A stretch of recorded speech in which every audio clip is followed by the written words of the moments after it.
ప్రభునందు దేవుని పిల్లలకి ప్రభు పేరిట నిండు వందనాలు తెలియచేస్తున్నాను. దేవుని పిల్లారా, మరి మే నెల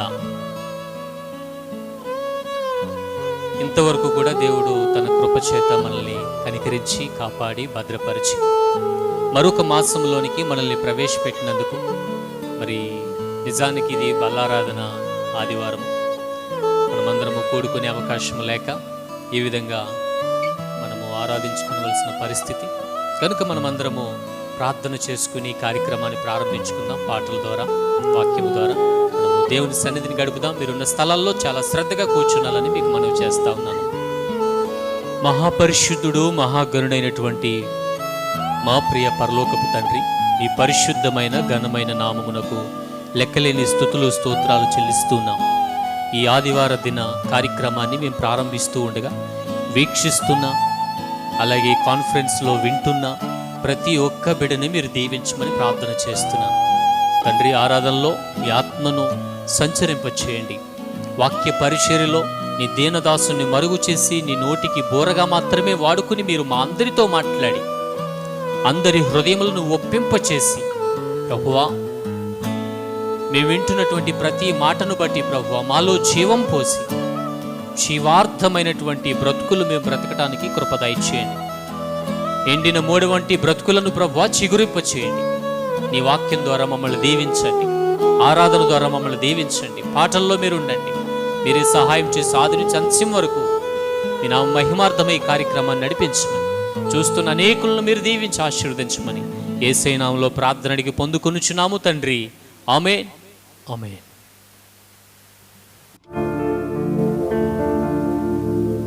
నీ సిల్వ మరణాన్ని, నా పాప భారాన్ని కనులారనేగా చినాను, మనసారగా ఏచినాను.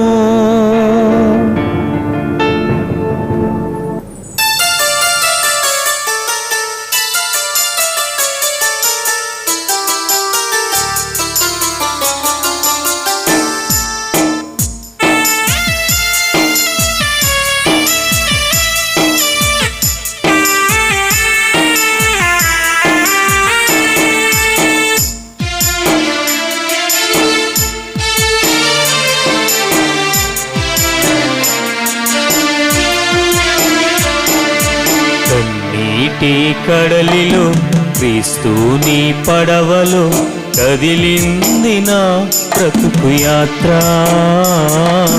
కరిగింది నా గత చరిత్ర. కన్నీటి కడలిలో క్రీస్తుని పడవలో కదిలింది నా బ్రతుకు యాత్ర, కరిగింది నా గత చరిత్ర, కరిగింది నా గత చరిత్ర.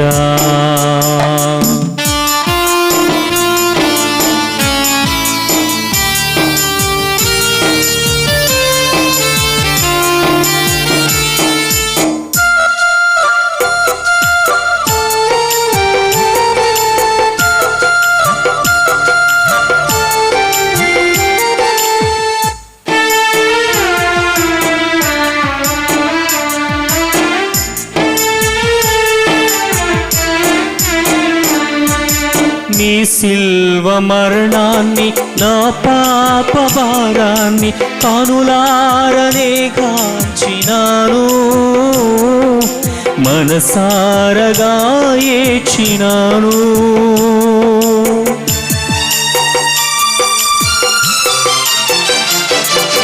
నీ సిల్వ మరణాన్ని, నా పాప భారాన్ని కనులారనే గాంచినాను, మనసారగా ఏచినాను. నీ వ్రేలు చరణాల, నీ వ్రాలి నీ మ్రోల, నీ వ్రేలు చరణాల, నీ వ్రాలి నీ మ్రోల, నీ ప్రేమ ధ్యానించినాను, నా దేవ తరించినాను. నీ ప్రేమ ధ్యానించినాను, నా దేవ తరించినాను. కన్నీటి కడలిలో క్రీస్తుని పడవలో కదిలింది నా బ్రతుకు యాత్ర, కరిగింది నా గత చరిత్ర, కరిగింది నా గత చరిత్ర.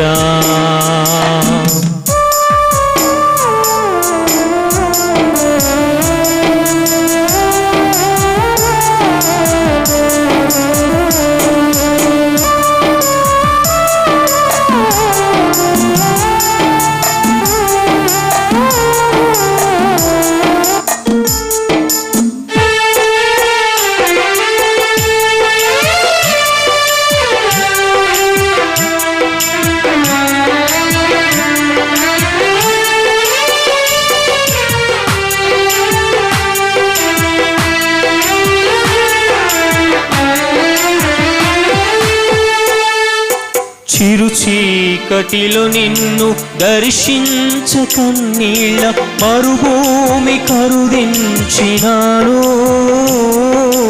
వెదుకాడి వేసారినాను.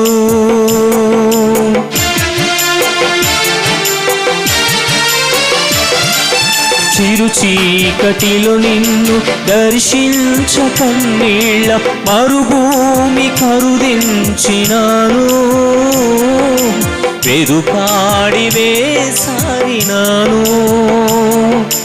నిన్ను గానలేక నీవు నాకు లేక, నిన్ను గానలేక నీవు నాకు లేక విలపించుచున్నాను దేవా, ఓదార్చగా వేగరావా. విలపించుచున్నాను దేవా, ఓదార్చగా వేగరావా. కన్నీటి కడలిలో క్రీస్తుని పడవలో కదిలింది నా బ్రతుకు యాత్ర, కరిగింది నా గత చరిత్ర, కరిగింది నా గత చరిత్ర, కరిగింది నా గత చరిత్ర, కరిగింది నా గత చరిత్ర.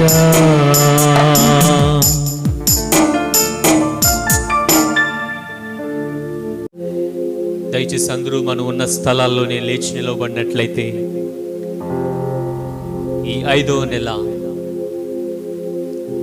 మే మాసంలోనికి మనమందరం కూడా ప్రవేశించడానికి ప్రభు చూపిన మహాకృపను బట్టి ఆయన ఘనమైన నామాన్ని ఆరాధించడానికి మనమున్న స్థలాల్లోనే లేచి నిలవబడి 2 చేతులు ఆకాశము తట్టు ఎత్తి, నా దేవా నీవిచ్చిన ఆయుష్ కొరకై స్తోత్రాలయ్యా, నీవు నా ఎడల చూపిన నీ కటాక్షము కొరకై స్తోత్రాలయ్యా, నాకు బలమై ఉన్న దేవానికి స్తోత్రాలయ్యా, నా రక్షణ దుర్గమానికి స్తోత్రాలయ్యా, నీవే నాకు ఆధారముగా ఉన్న దేవా స్తోత్రాలయ్యా.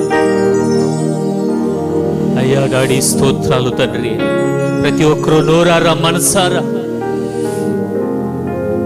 దేవుని యొక్క సాన్నిహిత్యాన్ని అనుభవిద్దాం.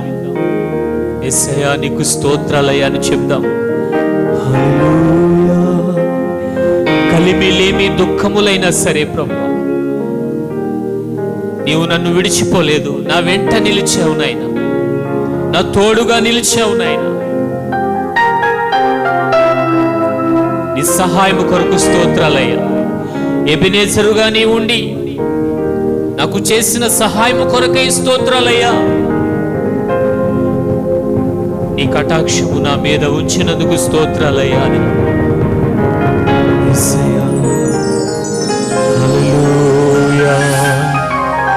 అందరూ ఆరాధనలో ఎక్కిపిస్తూ ఉండగా దేవుడు మహాద్భుతమైన కార్యాలు మన పితరుల ఎడల జరిగించిన రీతిగానే మన ఎడల కూడా జరిగించినట్లు మనమందరము ఆరాధన పూర్వకంగా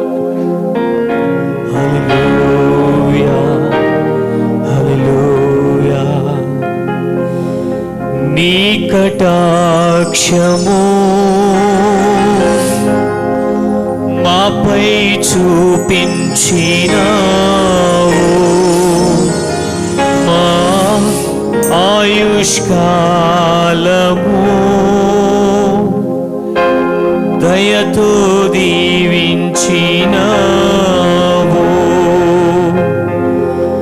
సహాయము చేసినావు. అందరము కలిసి సహాయము చేసినావు.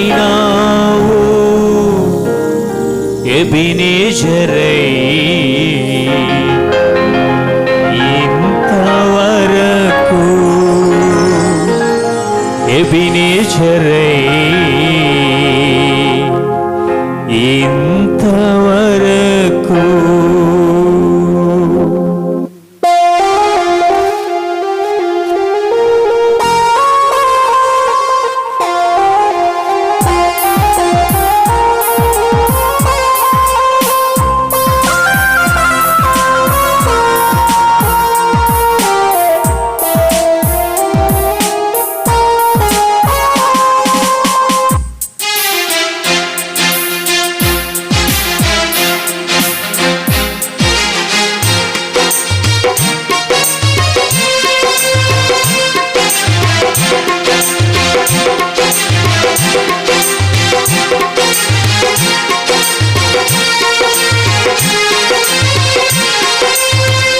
నీ కటాక్షము నాపై చూపించినావు. మా ఆయుష్కాలము దయతో దీవించినావు. నీ కటాక్షము మాపై చూపించినావు. మా ఆయుష్కాలము దయతో దీవించినావు. సహాయము చేసినావు. సహాయము చేసినావు. ఎబినేజరై ఇంతవరకు, ఎబినేజరై ఇంతవరకు. నీ కటాక్షము మాపై చూపించినావు. యేసయ్యా ఆయుష్కాలము దయతో దీవించినావు.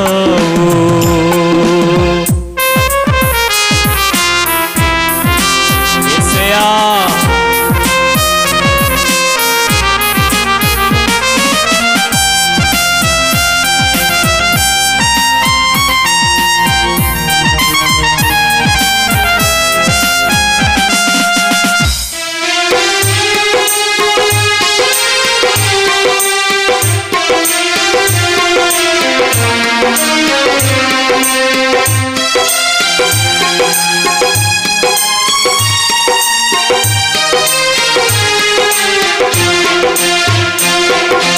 కలిమిలేమి దుఃఖములలో, కరువు వ్యాధి శోధనలలో,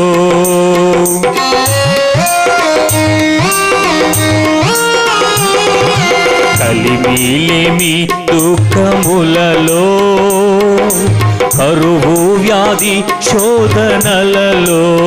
పాడదాం. నాతో గడిపావు, ఆదరించావు. నాతో గడిపావు, ఆదరించావు. ఎబినేజరై ఇంతవరకు, ఎబినేజరై ఇంతవరకు. నీ కటాక్షము మాపై చూపించినావు. మా ఆయుష్కాలము దయతో దీవించినావు. యేసయ్యా నీవు దీవించకపోతే, నువ్వు జ్ఞాపకం చేసుకోకపోతే, నీవు ఆశీర్వదించకపోతే, నీవు పొడిగించకపోతే అయ్యా నేనేది పొందుకోలేనయ్యా, నేను దీవించబడలేనయ్యా. నేను ఆశీర్వదించబడలేనయ్యా. ఒప్పుకుంటున్నానయ్యా, నీ పాద సన్నిధిలో నీ సహాయము లేకుండా నేను ముందుకు వెళ్ళలేనని, నీ పాద సన్నిధిలో ధూళివలే నన్ను నేను తగ్గించుకుని ఒప్పుకుంటున్నానయ్యా. యేసయ్యా, ఈ ఆరాధన స్వీకరించండి అయ్యా.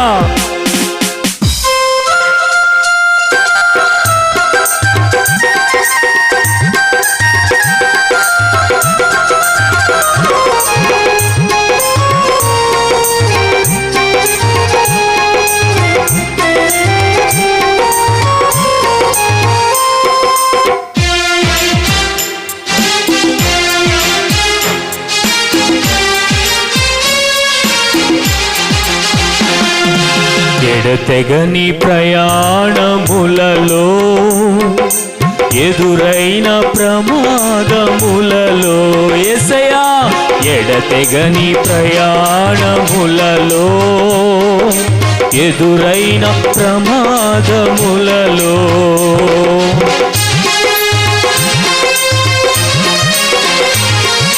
శత్రువుల పన్నాగములలో, పడద్రోయు సన్నాహములలో, శత్రువుల పన్నాగములలో, పడద్రోయు సన్నాహములలో వెంట నిలిచావు, ధైర్యమిచ్చావు, వెంట నిలిచావు, ధైర్యమిచ్చావు. ఎబినేజరై ఇంతవరకు, ఎబినేజరై ఇంతవరకు నీ కటాక్షము మాపై చూపించినావు. మా ఆయుష్కాలము దయతో దీవించినావు. సహాయము పాడదాం చేసినావు, సహాయము చేసినావు. ఎబినేజరై ఇంతవరకు, ఎబినేజరై ఇంతవరకు, ఎబినేజరై ఇంతవరకు, ఎబినేజరై ఇంతవరకు, ఎబినేజరై ఇంతవరకు, ఎబినేజరై ఇంతవరకు. అందరము నోళ్ళు తెరుచుదామా, అందరూ స్వరమెత్తుదామా. మనకు సహాయము చేసిన దేవుణ్ణి స్తుతిగానములతో, గాన ప్రతిగానములతో మనము మహిమ పరుద్దామా.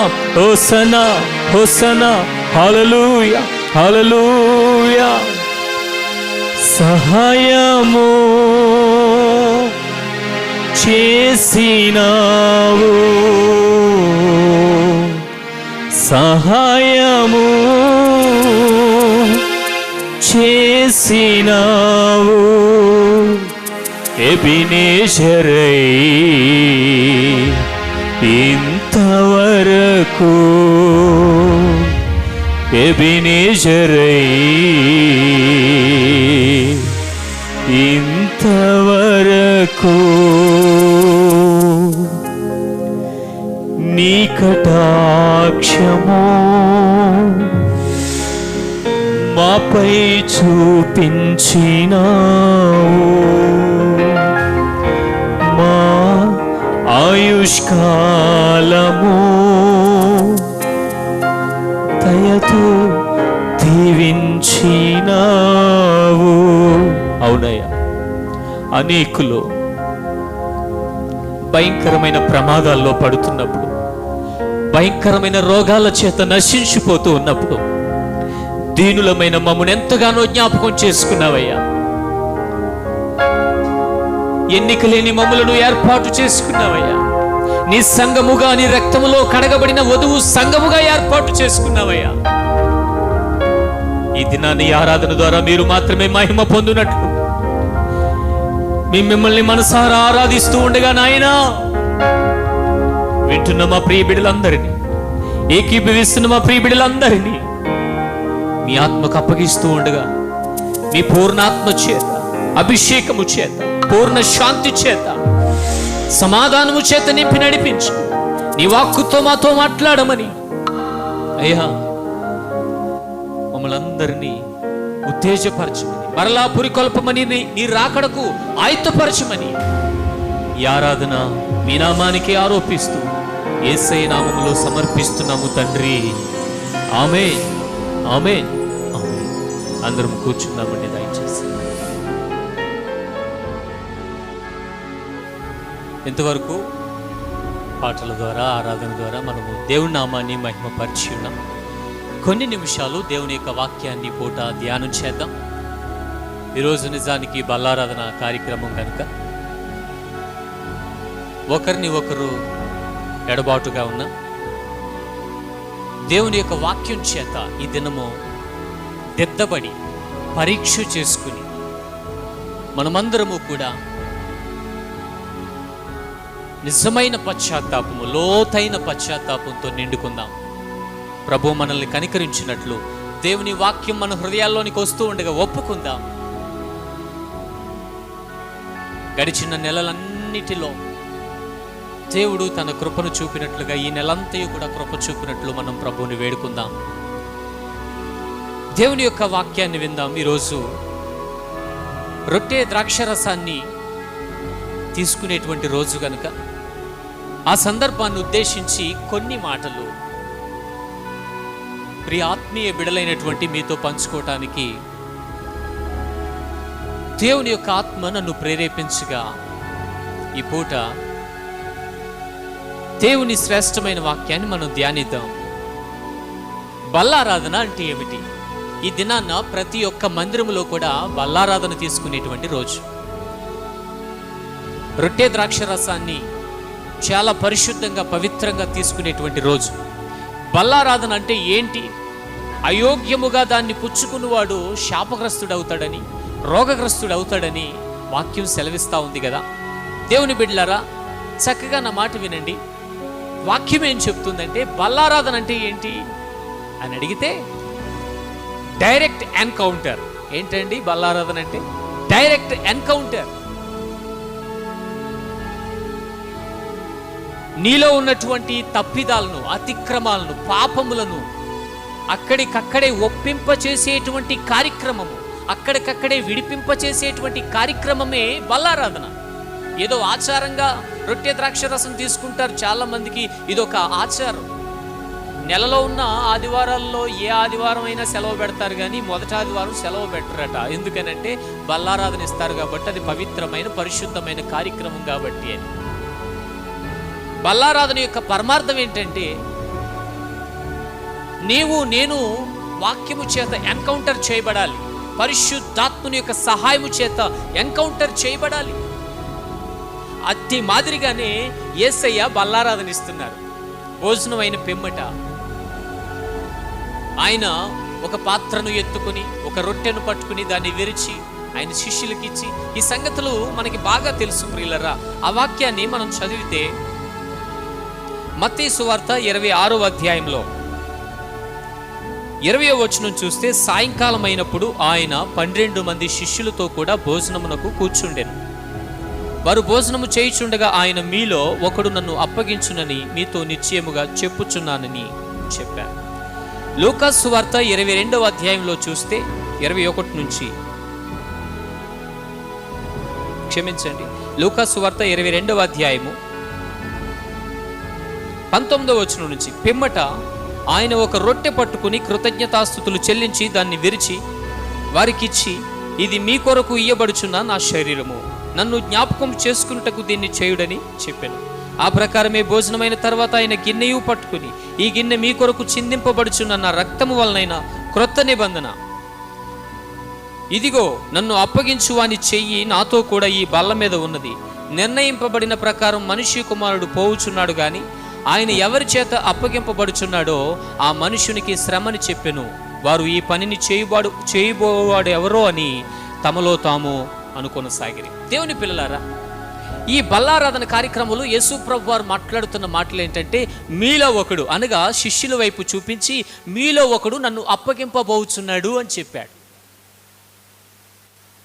అప్పుడు వీళ్ళందరూ ఒకరినొకరు తడుముకుంటా ఉన్నారు. ఏంటి ప్రభు మాట్లాడుతున్న మాట ఏంటి? మనం అప్పగించడం ఏంటి మన ప్రభువుని అని. మరలా మత్తయి సువార్త మనం ముందు చదువుకున్నటువంటి లేఖనానికి వస్తే 22వ వచనం, 26వ అధ్యాయము 22వ వచనం. అందుకు వారు బహు దుఃఖపడి ప్రతివాడును ప్రభువా నేనా అని ఆయన అడుగగా ఆయన, నాతో కూడా పాత్రలో చెయ్యి ముంచిన వాడెవడో వాడే నన్ను అప్పగించువాడు. మనుష్య కుమారుని గూర్చి వ్రాయబడిన ప్రకారము ఆయన పోవుచున్నాడు గాని ఎవని చేత మనుష్య కుమారుడు అప్పగింపబడుచున్నాడు ఆ మనుష్యునికి శ్రమ. ఆ మనుష్యుడు పుట్టి ఉండని ఎడల వానికి మేలని చెప్పెను. ఆయనను అప్పగించిన యోధా కూడా అంటున్నాడు, బోధకుడా నేనా. అసలు ఆ మాట ఎలా వచ్చిందండి? యోధా నోటముట ఆ మాట ఎట్లా వచ్చింది చెప్పండి? బోధకుడా నేనా అంటున్నాడు. తనకి తెలుసు యేసయ్యని అమ్మేస్తున్న సంగతి తనకు తెలుసు. యేసయ్యని ముష్కరులైనటువంటి వారికి, పాపుల చేతికి అప్పగించేవాడు తానేనని తనకి తెలుసు. తనకి తెలిసినటువంటి తప్పును యేసయ్య ఎత్తి చూపి ఒప్పింపచేసే ప్రయత్నం చేసినా కానీ యోధ ఎంత కఠినుడైపోయాడంటే యేసయ్యను అమ్మేయటానికి, అప్పగించేయటానికి అతడు పూర్తిగా సిద్ధపడిపోయాడండి. దేవుడు మనకి అవకాశాలు ఇస్తాడు. ప్రభు మనకి అవకాశాలు ఇచ్చి చూస్తారు. ఎన్ని అవకాశాలు ఇస్తారు అంటే చాలా అవకాశాలు మనకి ఇచ్చి చూస్తారు ఆయన. ఎందుకని? నువ్వు బాగుపడాలి, నువ్వు మార్పు చెందాలని, నువ్వు నీ పాపములన్నీ క్షమించబడి నువ్వు ఒప్పుకుంటే వాటన్నిటినీ తూర్పుకు పడమరికి ఎంత దూరమో అంత దూరం విసిరివేయాలని ఆయన నిన్ను నన్ను ప్రేమిస్తారట. బల్లారాధన అంటే అదే కదండి, నీ పాపములు ఎత్తి చూపించడమే కదా. ఈరోజు నీ సేవకునికి ఒక అవకాశం ఇవ్వగలవా? ఏమిటి అవకాశం అంటే నిన్ను హెచ్చరించే అవకాశం ఇవ్వగలవా? సంఘబిడ్డ, నీతో నేరుగా నీ సహోదరునిగా మాట్లాడుతున్నాను. ఎక్కడి నుంచి, ఏ స్థలంలోంచి ఈ మాటలు వింటున్నావు నాకు తెలియదు, కానీ నిన్ను హెచ్చరించే అవకాశం నీ సేవకునికి ఇవ్వగలవా? ఈ బల్లారాధన దాని అర్థం ఏంటంటే ఎన్కౌంటర్ చేయబడగలవా? పాస్టర్ గారు నా కోసం మాట్లాడారు, నీ కోసం మాట్లాడితే నువ్వెందుకు బాధపడాలి? ఆమేన్ చెప్పాలి. ప్రభు నా కోసమే మాట్లాడారు, నాలో ఉన్న అతిక్రమాన్ని ఎత్తి చూపి దాన్ని ఒప్పింపజేశారు కాబట్టే నేను క్షమించబడ్డాను. అది కదా నీ మనసు, అలా కదా ఉండాల్సింది నీ మనసు. బల్లారాధన అంటే ఏంటి? స్ట్రైట్ ఫార్వర్డ్, నీతోనే స్వయంగా ప్రభు మాట్లాడటం, నీ అతిక్రమాలని ఒప్పింప చేయటం. ఇప్పుడు సంఘాల్లో అలా లేదండి. ఎలా ఉందంటే పరిస్థితి, నా సంగతి పాస్టర్ గారికి చెప్పినోళ్ళు ఎవరు? అసలు నా సంగతి పాస్టర్ గారికి ఎవరో చెప్పేశారు, అందుకని ఆయన వాక్యంలో పెట్టి నన్ను గుంజేస్తున్నాడు.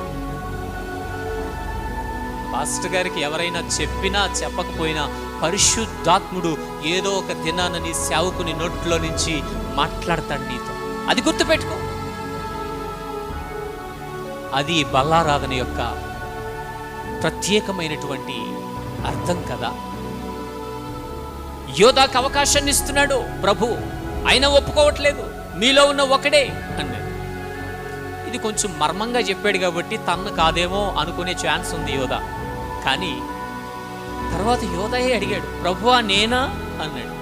అప్పుడు ప్రభు అన్నారు, నీవన్నట్టే, నీవే అన్నాడు. ఇప్పుడైనా ఒప్పుకోవాలి కదా. తప్పు తెలిసిన తర్వాత చేసే తప్పులంటే ఇవేనండి. తప్పు తెలిసిన తర్వాత కొన్ని తప్పులు చేస్తూ ఉంటాం కదా, ఇంకా ఎక్కువ తప్పులు చేస్తూ ఉంటాం. మనం చేసే తప్పు, మనం చేసే అతిక్రమం, మనం వాడిన అబద్ధం ఎదుటోళ్ళకి తెలిసిపోయింది అనుకోండి, వాళ్ళ గురించి చెడ్డగా మాట్లాడిన మాట వాళ్ళకి తెలిసిపోయింది అనుకోండి, ఇంకా మరీ దారుణంగా వాళ్ళ మీద చెడ్డగా మాట్లాడతాం కాదంటారు. మీకు ఒక ఉపమానాన్ని తీసుకొస్తా ఉన్నాను మీ ముందుకి, మీకు అర్థం కావడానికి. అదేమిటంటే అది ఒక 5 అంతస్తుల అపార్ట్మెంట్. అందులో ఒక పోర్షన్లో ఒక మంచి ఆత్మీయుడైనటువంటి వ్యక్తి తన కుటుంబంతో ఉంటున్నాడు. ఆ పక్క పోర్షన్లోనో పై పోర్షన్లోనో ఒక భయంకరమైన క్రూరుడు బయలుదేరాడు. నోట్లో కిళ్ళి వేసుకుని అతడు చేసే పని ఏంటంటే ఈ ఆత్మీయుడి యొక్క గుమ్మం బయట ఆ తెల్లటి అందమైన గోడ మీద కిళ్ళి ఊసి వెళ్ళిపోతూ ఉండేవాడు. ఒకరోజు 2 రోజుల ఇలా ప్రతిదినము అలా కిళ్ళి నోట్లో వేసుకుని నములుకుంటూ వచ్చి అతని గోడ మీద, ఆత్మీయుడైనటువంటి అతని గోడ మీద ఊసి వెళ్ళిపోతూ ఉండేవాడు. పాపం ఆత్మీయుడు బయటకు వచ్చి చూసుకుంటే చిరాకుగా ఉండేది. అయ్యో, ఎవరైనా చూస్తే బాగోదు, ఈ అలవాటు నాదనుకుంటారని చెప్పి అతడు వెంటనే బకెట్తో నీళ్లు తీసుకొచ్చి, ఒక క్లాత్ తీసుకొచ్చి దాన్ని వాష్ చేసుకుంటూ ఉండేవాడు. ఇలా ప్రతిరోజు అతడు ఊస్తూ వెళ్ళిపోతూ ఉండేవాడు. ఈ ఆత్మీయుడేమో బకెట్తో నీళ్లు తెచ్చుకోవటం, దాన్ని శుభ్రం చేసుకోవటం. ఇలాగా దినాలు గడుస్తూ ఉన్నాయి. 3 నెలల తర్వాత ఎలాగూ అతడు వస్తాడు కదా క్రూరుడు, ఎలాగూ ఆ గోడ పాడు చేస్తాడు కదా, తన నోట్లో ఉన్నది ఊసి అని చెప్పి ఇతడు ముందుగానే బకెట్తో నీళ్లు పట్టుకుని ఆ గోడ దగ్గర నిలవబడి ఆ క్లాత్ పట్టుకుని చూస్తూ ఉన్నాడు. ఈ లోపు ఆ క్రూరుడు మెట్లు దిగి వస్తూ ఉన్నాడు. ఉయ్యటానికి సిద్ధంగా ఉన్నాడు. చూసారా, ఉయ్యటానికి సిద్ధంగా ఉన్నాడు. అప్పుడు ఈ సమయంలో ఆత్మీయుని చూశాడు. చూసిన తర్వాత ఇతనికి విచిత్రం అనిపించి, అదేంటి, ఊసేది నేనని ఇతనికి తెలిసిపోయింది కాబట్టి ఇతడు నన్ను గొడవ పెట్టుకోవాలి కానీ ముందుగానే బకెట్తో నీళ్లు పెట్టుకుని సిద్ధంగా ఉన్నాడేంటి అని చెప్పి, ఇంకా సర్లే ఎలాగూ తెలిసిపోయింది కదా అని చెప్పి ఇంకా దారుణంగా గోడ మీద ఊయటం మొదలుపెట్టాడు. ఇంకెలాగూ తెలిసిపోయింది కదా, ఇంతవరకు అయితే వెళ్ళిపోతూ ఊసి వెళ్ళిపోయేవాడిని నోట్లో ఉన్నది. ఇప్పుడు తెలిసిపోయింది కదా అని చెప్పి ఇంకా దారుణంగా ఊసి వెళ్ళిపోవటం మొదలుపెట్టాడు. చూసారా, అంటే మనం చేస్తున్నది ఎదుటి వాళ్ళకి తెలిసిపోయిన తర్వాత మనం ఇంకా భ్రష్టులం అయిపోతున్నాం. నువ్వు ఒక తప్పు చేస్తున్నావు, నువ్వు ఒక అలవాట్లో ఉన్నావని మీ పాస్టర్ గారికి తెలిసిపోయింది అనుకోండి, వేరెవరైనా మరలా నువ్వు అదే పొరపాటు చేస్తున్నప్పుడు, ఏయ్ మీ పాస్టర్ గారు వస్తున్నారు అని చెప్పినప్పుడు, పర్లేదులే, ఆయన మొన్న చూశాడులే, ఆయనకి తెలుసులే నేను ఈ అలవాట్లో ఉన్నాను కాదంటారా? నిజం కాదంటారా? ఆయన మొన్న చూశాడులే, ఆయనకి మొన్న తెలుసులే, పర్లేదులే, మొన్న చూశాడు కానీ మొన్న ఏం అనలేదు, ఏమన్నా పర్లేదు. అంటే చేసిన తప్పు తెలిసిపోయిన తర్వాత, నీ పై అధికారికి తెలిసిపోయిన తర్వాత, నీ కాపరికి తెలిసిపోయిన తర్వాత నీవు మరింత నిర్లక్ష్యంగా తయారయ్యి మరింత భ్రష్టుడి అయిపోతున్నావు, భ్రష్టురాలు అయిపోతున్నావు. వాళ్ళు నన్ను ఏమీ అనలేదు కదా అని చెప్పి నిన్నేమీ అనకపోవటం నీకు నిర్లక్ష్యంగా నువ్వు తీసుకుని నువ్వు ఇంకా పాడైపోమని దాని అర్థమా?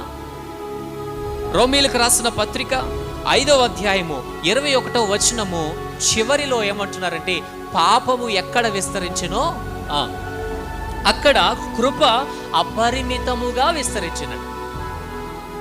పాపము ఎక్కడ, అతిక్రమాలు ఎక్కడ, అబద్ధాలు ఎక్కడ, అక్రమమైన జీవితం ఎక్కడ ఎవరిలో విస్తరిస్తుందో వారి మీద కృప అపరిమితముగా కుమ్మరించబడుతుంది. ఎందుకని? నువ్వు ఇంకా భ్రష్టుడు అయిపోవడానికి కాదు కదా. ఏదో ఒక రోజున నీవు ప్రభు చేత ఎన్కౌంటర్ చేయబడతావనేటువంటి దేవుని ఉద్దేశము నీ మీద ఏదో ఒక దినాన, ఏదో ఒక బల్లలో, ఏదో ఒక బల్లారాధన రోజున నీవు కూడా ఎన్కౌంటర్ చేయబడతావనేటువంటి దేవుని ఉద్దేశం. నీలో ఉన్నటువంటి పాపమును సమూలంగా తీసివేయటం ప్రభుకి ఇష్టమైనది.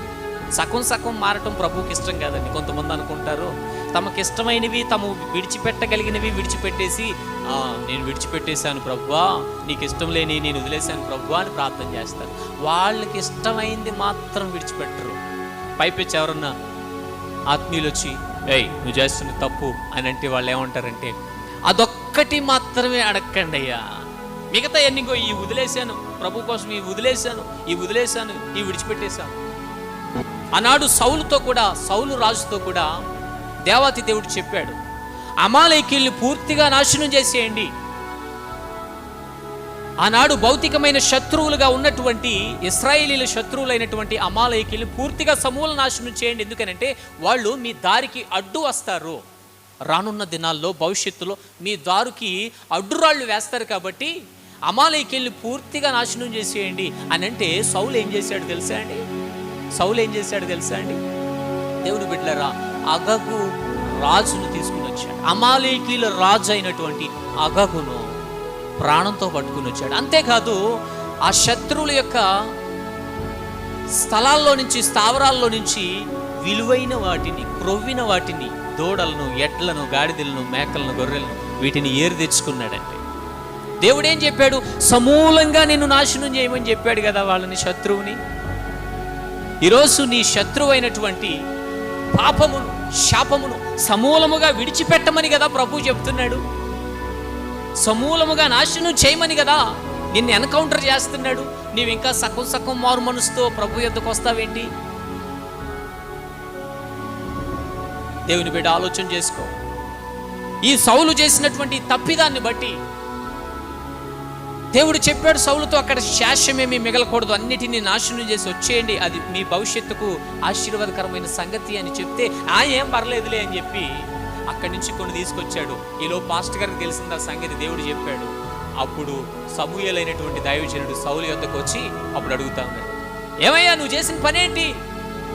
దేవుడు దేన స్థితిలో నుంచి నిన్ను తీసుకొచ్చి రాజుగా చేసినందుకు ఆయన ఆజ్ఞలను మీరేటువంటి వాడిగా మారిపోయావు. ఏంటి నీ పరిస్థితి? ఎందుకు వీటిని తోలుకొచ్చావు అని అంటే, నీ దేవుడైన యెహోవాకి బలి ఇవ్వడానికే వీటిని తీసుకొచ్చాను. అబ్బా, దోపుడు సొమ్ములో దశంభాగం దేవునికి ఇస్తే నువ్వు దోచుకున్న పాపం క్షమించబడతాదనే గొప్ప విశ్వాసం కదా మీది. దేవుని బిడ్డ, నీ పాపములో, పాపపు సొమ్ములో, నీ అతిక్రమములో, అతిక్రమ రాబడిలో దేవునికి పాలు పంచితే నీ పాపం క్షమించబడిపోతాను అనుకుంటున్నావా? దేవుని బిడ్డ, ఆలోచన చేసుకో. పూర్తి శేషాన్ని నాశనం చేయలేకపోయాడు సౌలు. ఇప్పుడు ఏమైందో తెలుసా? కొన్ని సంవత్సరాల తర్వాత అదే సమస్య బయటపడింది. ఎవరికో తెలుసా? ఎస్తేరుకి. ఎవరికో తెలుసా? మొర్దుకైకి. ఎవరికి అడ్డురాళ్లుగా పడ్డారో తెలుసా? వీళ్ళు యూదులకే. ఏ జాతిలో నుంచి అయితే యేసు ప్రభు వారు పుట్టుకు రావాలో ఆ జాతికే అడ్డుకట్టగా తయారయ్యాడు ఈ అగాగీయుడైనటువంటి హామాను. నీకు ఆధారం కావాలంటే ఎస్తేరు గ్రంథం 3వ అధ్యాయం ప్రారంభం నుంచి చూస్తే అగాగీయుడకు హామాను అని రాయబడి ఉంటుంది. ఇప్పుడు ఎస్తేరు తన జాతికి యేసు క్రీస్తు వారు పుట్టాల్సింది ఆ జాతిలోనే. ఆ జాతి అంతటిని నాశనం చేయడానికి పన్నాగం పన్నినవాడు ఎవడు? ఆనాడు సౌలు మిగిల్చినటువంటి శేషమే ఈ అగాగీయుడైనటువంటి హామాను. నీలో ఏమైనా శేషం ఉండిపోతే కనుక నీ పిల్లల భవిష్యత్తులో కావచ్చు, నీ పిల్లల పిల్లల భవిష్యత్తులో కావచ్చు, నీకు ఆటంకంగా, నీ పిల్లలకి ఆటంకంగా అడ్డురాళ్లు వేసేటువంటి విధానములో శత్రువైనటువంటి సాతానుడు ఎదురు చూస్తూ ఉన్నాడు. నీలో ఉన్నటువంటి పాపమును సమూల నాశనం చేయి, నీలో ఉన్న అతిక్రమాలను సమూలంగా విడిచిపెట్టి నీ శాపములన్నీ పూర్తిగా యేసు నామములో కొట్టివేయబడాలని ప్రార్థన చేయి. ప్రభు నీకు ఇస్తున్న అవకాశం, ప్రభు నిన్ను చేస్తున్న ఎన్కౌంటర్ ఏంటో తెలుసా? నీలో ఉన్న దోషాన్ని అంతటిని విడిచిపెట్టు, నీ పాపమును విడిచిపెట్టు. సున్నా అయిపోవాలి, శాశ్వమైపోవాలి. నీలో ఉన్న అతిక్రమాల, అబద్ధాలన్నీ కూడా యేసు నామంలో కొట్టివేయబడాలి. అప్పుడు ఈ గోడ మీద రోజు ఊస్తున్నటువంటి ఆత్మీయుడికి ఒక దినాన్ని అనిపించిందంట, ఒకసారి ఇతను బకెట్ పెట్టుకుని లోపలికి వెళ్ళి మరలా ఆ గుడ్డను వాష్ చేసుకుంటా ఉన్నాడు. రేపటి దినాన్ని వచ్చి వస్తాడు కదా, మరలా రేపటి కోసం బకెట్ సిద్ధంగా పెట్టుకుని ఉన్నాడు. ఈ లోపు ఇతడు ఎందుకనో లోపలికి వెళ్ళి చూడాలనిపించింది. లోపలికి వెళ్ళి చూస్తే అతని క్యాలెండరీ కనపడింది. ఆత్మీయుడి యొక్క గోడ మీద క్యాలెండరీ కనపడింది. ఆ క్యాలెండరీ నోట్లో రాయబడి ఉందట, నేను సాహస్ కోసము ప్రతిదినము ప్రార్థన చేయాలి అనేటువంటి నోట్ కనబడిందంట. అక్కడికక్కడే ఏడవటం ప్రారంభించాను. కీడు చేస్తున్నటువంటి నన్ను, ఇంతగా బాధ పెడుతున్నటువంటి నన్ను ఇంతగా క్షమించే మనసు ఇతనికి ఎలా వచ్చింది అని అక్కడ తను తాను పరీక్ష చేసుకోవటం మొదలుపెట్టాడు. ఎన్కౌంటర్ చేయబడ్డాడు. కొన్నిసార్లు నువ్వు ఎలా ఎన్కౌంటర్ చేయబడతావు తెలుసా? ప్రభు యొక్క సైలెన్స్లో నీవు ఎన్కౌంటర్ చేయబడతావు. ప్రభు యొక్క మౌనములో నీవు సరిచేయబడతావు, సరిదిద్దబడతావు. ఈరోజు దేవుని వాక్యం కావచ్చు, ఆరాధన కావచ్చు, ఒక పాట కావచ్చు, ఒక ప్రార్థన కావచ్చు, దేవుని యొక్క మౌనము కావచ్చు. దేవుడు మౌనంగా ఉన్నాడులే, నన్నేమి చేయట్లేదులే అని అనుకుంటున్నావేమో. క్రీస్తు యేసునకు కలిగిన మనస్సు అది. నిన్ను క్షమించి క్షమించి క్షమించి ఒక దినాన నిన్ను పవిత్రునిగా, పరిశుద్ధునిగా చూడటానికి ప్రభు ఇష్టపడతా ఉన్నాడు. నీకు అవకాశం ఇచ్చినటువంటి యేసయ్య ఎందుకు అవకాశం ఇచ్చాడు, ఎందుకు కృప చూపించాడో తెలుసా? నీలో ఉన్న శాపము, నీలో ఉన్న పాపమంతా కొట్టివేయబడి ఆ దినము నుంచి ఆ వ్యక్తి ఈ ఆత్మీయుల్లో నుంచి ఆత్మీయత నేర్చుకోవటం ప్రారంభించాడు. ఏ కిళ్ళి అయితే నవ్వులు ఊసేవాడో ఆ అలవాటు కాస్త పోయింది. సువార్త చేశాడా ఈ ఆత్మీయుడు? ఆ క్రూరుడికి లేదు. గద్దించాడా? లేదు. కోప్పడ్డా? లేదు. గొడవ పెట్టుకున్నాడా? లేదు. ఏమీ చేయలేదు. అతని యొక్క మౌనమే అతనికి మాదిరిగా నిలబడింది. ఇంత గొప్ప ఆత్మీయత అతను చూపించగలిగాడు. ఎన్కౌంటర్ చేయబడ్డాడు. ఈరోజు నీవు ఎన్కౌంటర్ చేయబడాలి. ఈరోజు నీవు పొడవబడాలి దేవుని వాక్యం చేత, దిద్దబడాలి దేవుని వాక్యం చేత.